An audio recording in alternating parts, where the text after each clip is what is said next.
Assalamu alaikum everyone. So we've hit bottom. I'm calling it. We are no longer in a bear market. It's only sunshine and roses from here on out. Obviously I'm kidding.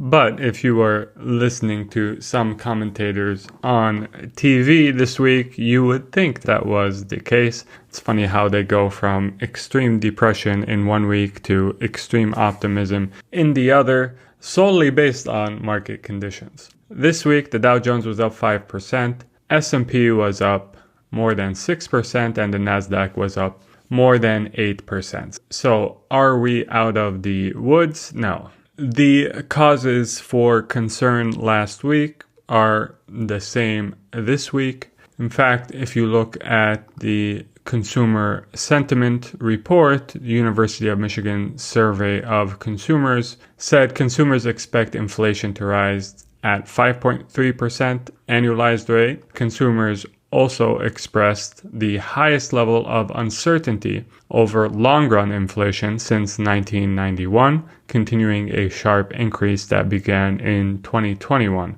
As I mentioned in my previous video, I really think the 2% target rate is no longer in play, really. I think for the foreseeable future, we can expect historically elevated levels of inflation, unless, of course, we decide to drag the economy into an outright depression. Meanwhile, overall consumer sentiment fell to a record low, hitting 50. That's 14.4% below a May reading of 58 and 41.5% from a year earlier. About 79% of consumers expected bad times in the year ahead for business conditions, the highest since 2009. Now, when you think about this is not all that bad because, remember, in 2009, we had consumer expectations just as bad. And what happened for the next 10 plus years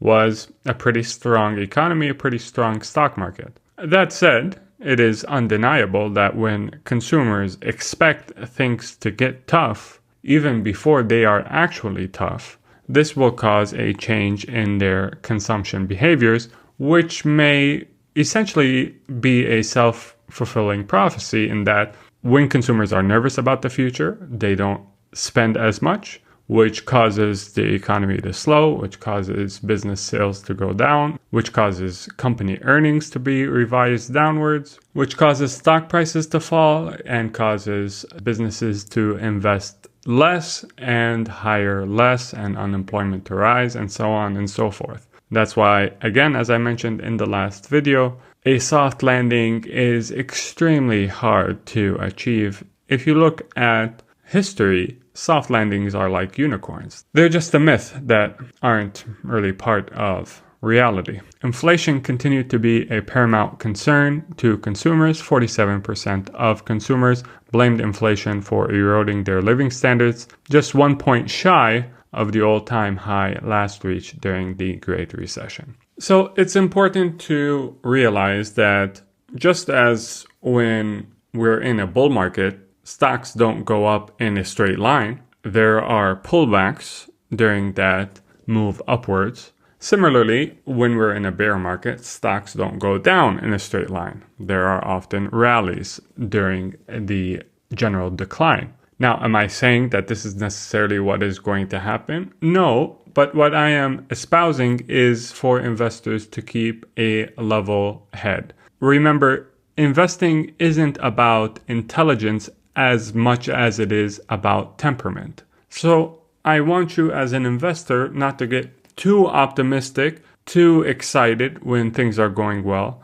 And at the same time, I don't want you to get too depressed when things are not going so well.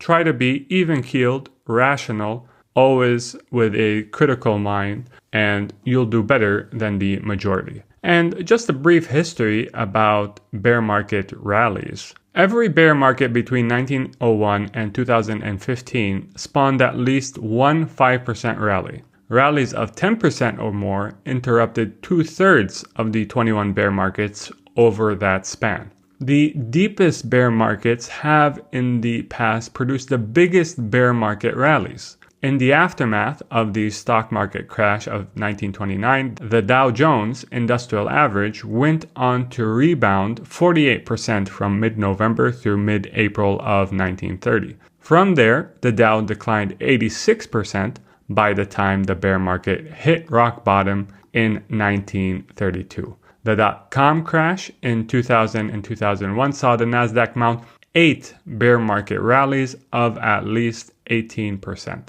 including 4 gains of at least 30% and 156% advance, all of which ultimately proved temporary. So it's good to temper expectations. Don't FOMO into any positions. Make sure that you are doing proper valuations for the things that you're investing in, and only invest in things that you think can weather some challenging economic conditions that we are likely heading towards. Another piece of news that I wanted to bring up with you is that Grayscale Bitcoin Trust's discount has apparently shrunk in the last week. So for those who are unfamiliar, Grayscale Bitcoin Trust is basically a trust that invests in Bitcoin. It holds Bitcoin. Think of it like a gold trust. The same way a gold trust will hold gold, and investors can essentially gain exposure to gold by buying shares in the gold trust.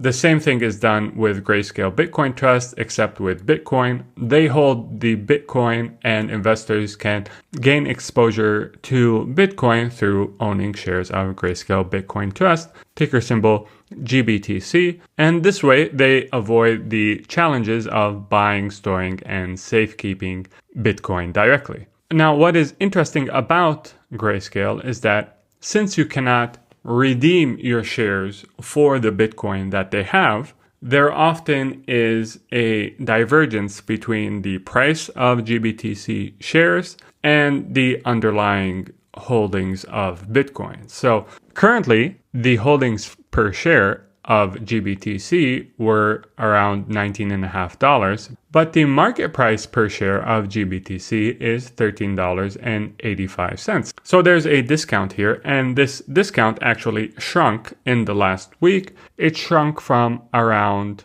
34% to around 29%.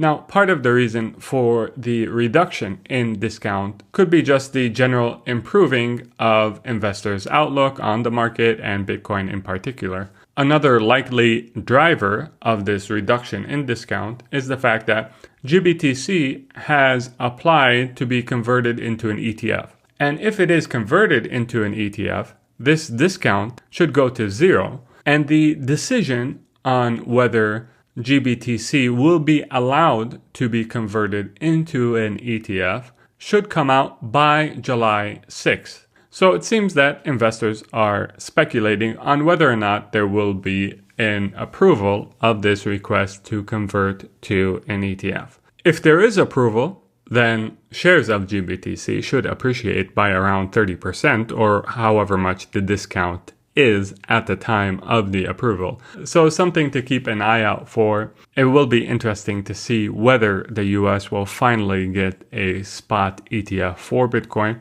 which should affect not only the price of GBTC, but Bitcoin as well. If you'd like to follow my investments, consider becoming a PIF member. Link to do so is in the description of this video. If you liked this video, make sure to leave a like, subscribe for more content like it, and until next time, make sure to take care of yourself. Assalamu alaikum, and peace be upon you all.